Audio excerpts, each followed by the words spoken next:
નમસ્કાર, round up Gujarat સાથે હું છું આપણી સાથે મહેન્દ્ર। વાત કરીએ સમાચારની તો મહત્વપૂર્ણ સમાચાર અમદાવાદથી સામે આવી રહ્યા છે।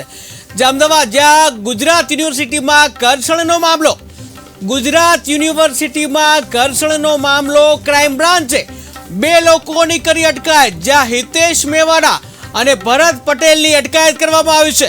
બંને આરોપીની ક્રાઇમ બ્રાન્ચ દ્વારા પૂછપરછ। જે આરોપી ભરત પટેલ કરે છે ફૂલ વેચવાનો ધંધો, ત્યારે જમીન દલાલના વ્યવસાયમાં છે આરોપી હિતેશ મેવાડા। ત્યારે 20 થી વધુના ટોળા સામે થઈ છે પોલીસ ફરિયાદ। 9 ટીમો દ્વારા જુદી જુદી દિશામાં તપાસ।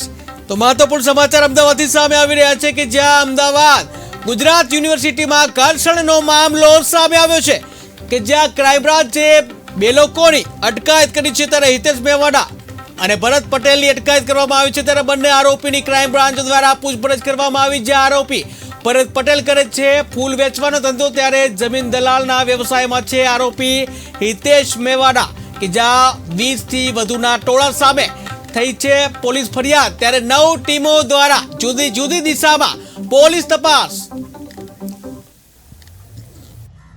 પોલીસ સ્ટેશનમાં જે બનાવ બન્યો હતો અને જે એફઆઈઆર થઈ હતી એમાં 20 થી 25 લોકોના ટોળા વિરુદ્ધ ફરિયાદ દાખલ કરવામાં આવી હતી।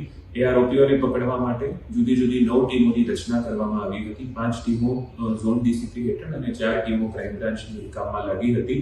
એ આરોપીઓમાંથી 2 આરોપીઓની પોલીસ દ્વારા ધરપકડ કરવામાં આવેલ છે, હિતેશભાઈ મેવાડા અને ભરતભાઈ પટેલ।